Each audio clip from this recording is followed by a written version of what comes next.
Bonjour, dans le cadre des retraitements d'homogénéisation en consolidation, je vais vous présenter le cas des provisions réglementées. Tout d'abord, replaçons les retraitements d'homogénéisation ou les retraitements de pré-consolidation dans le processus de consolidation. Alors je vous rappelle que le processus de consolidation, c'est un ensemble d'étapes avec un ordre qui est immuable. Alors première étape, périmètre du groupe. Deuxième étape, les retraitements d'homogénéisation, c'est ce qui va nous intéresser ici. Puis derrière, cumul des comptes, ajustement des comptes, élimination des comptes réciproques, élimination des résultats internes, partage des capitaux propres et enfin établissement des états financiers consolidés. Très brièvement, pourquoi nous devons faire ces retraitements d'homogénéisation? Tout simplement, à l'intérieur du groupe, vous avez des sociétés qui utilisent des règles comptables différentes. Nous ne pouvons pas additionner des stocks qui sont évalués en FIFO avec des stocks évalués en coût moyen pondéré, par exemple. Donc l'objectif du processus de ces retraitements d'homogénéisation, c'est finalement que tout le monde parle la même langue comptable à l'intérieur du groupe. Donc on homogénise les règles comptables et fiscales à l'intérieur du groupe. Nous sommes ici face à deux provisions réglementées. Une première provision réglementée est inscrite au bilan en N-1 pour 90 000 et cette année, elle est portée à 120 000 à la clôture de l'exercice N. Donc, nous avons eu une dotation pendant l'année. Nous avons à côté une autre provision qui a été totalement reprise à hauteur de 50 000 pendant l'exercice N. Présenter au bilan et au compte de résultat les retraitements d'homogénéisation au 31-12-N. Avant d'aller plus loin, rappelons les règles de comptabilisation d'une provision réglementée. En PCG, nous pouvons comptabiliser une provision réglementée, alors qu'en RMCC et en IFRS, il est interdit de comptabiliser une provision réglementée. Pourquoi? Principale raison, c'est qu'une provision réglementée va entraîner un décalage entre la base comptable et la base fiscale. Or, en norme IFRS, nous ne devons pas avoir de décalage entre base comptable et base fiscale. Deuxième raison, ça c'est notamment le cas finalement pour les amortissements dérogatoires. Deuxième raison, autre exemple de provision réglementée, une provision pour hausse des prix. Nous pouvons passer à un moment donné une provision pour hausse des prix parce que nous avons peur que les prix de nos matières premières augmentent et nous pouvons par la suite finalement reprendre cette provision. Cette possibilité entraîne finalement des économies d'impôts par anticipation, mais peut aussi entraîner un impôt plus important à payer par la suite. Donc peut permettre à l'entreprise de manipuler son résultat comptable, mais aussi son imposition. Donc voilà pourquoi, en RMCC comme en IFRS, nous n'avons pas le droit de comptabiliser une provision réglementée.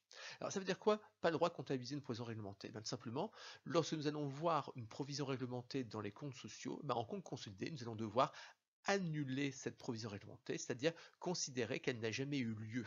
C'est-à-dire considérer qu'il n'y a jamais eu de dotation à cette provision. Donc, à un moment donné, nous allons travailler avec les comptes résultats réserve et le compte provision réglementée. Revenons maintenant à notre exemple. Donc, dans notre exemple, il y a deux provisions. La première pour 90 000 qui porte à 120 000 et une autre provision de 50 000. Nous allons ici traiter les deux cas séparément car ils sont différents.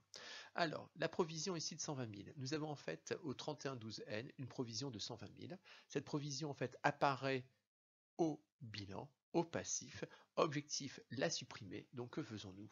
Nous allons tout simplement débiter le compte provision réglementée. En contrepartie, qu'allons-nous faire? Nous allons tout simplement prendre le montant de la provision qui était inscrite au bilan au 31-12N-1, qui était finalement en réserve, donc nous allons augmenter nos réserves pour 90 000, et nous allons annuler la dotation à cette provision réglementée qui était faite en N pour un montant de 30 000. Voilà. Dès lors que nous touchons un résultat réserve, nous avons un impact sur un impôt différé. Ici, le résultat augmente, les réserves augmentent, donc nous allons avoir un impôt différé passif. Voilà pour l'écriture au niveau du bilan. Au niveau du compte de résultat, que s'est-il passé en fait en N? En N, nous avons fait une dotation à hauteur de 30 000 à cette provision réglementée. Et nous allons tout simplement annuler cette dotation. Donc annulation d'une dotation, ça passe par le crédit du compte dotation provision réglementée avec comme contrepartie le résultat. Dernière écriture, la prise en compte des impôts sur cette écriture. Attachons-nous maintenant au deuxième cas, c'est une provision à hauteur de 50 000. Cette provision a été reprise pendant l'année N. Si la provision a été reprise pendant l'année N, ça veut dire que le résultat a augmenté de 50 000 pendant l'année N. Et ça veut également dire qu'au 31/12/N, la provision n'apparaît plus dans les états financiers. Donc comment allons-nous faire pour supprimer cette provision, pour supprimer cette reprise? Et bien tout simplement, nous allons annuler la reprise. Si nous annulons la reprise, que va faire le résultat? Il va le diminuer. Donc voilà pourquoi nous allons débiter le compte résultat. Et quelle va être la contrepartie du débit du compte résultat? Et bien tout simplement, le crédit du compte réserve.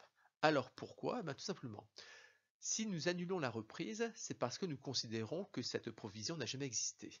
Si cette provision n'a jamais existé, ça veut dire qu'on n'a jamais fait de dotation à cette provision. Si on n'a pas fait de dotation, ça veut dire qu'on n'a jamais diminué le résultat dans les années passées. Donc, cela veut dire qu'on doit augmenter le résultat des années passées. Et comment fait-on aujourd'hui pour augmenter le résultat des années passées? Tout simplement, on utilise le compte réserve. Nous touchons à résultat, nous touchons à réserve, donc immédiatement, il y a de l'impôt différé. L'impôt différé ici n'apparaît pas, parce qu'en fait, il se compense.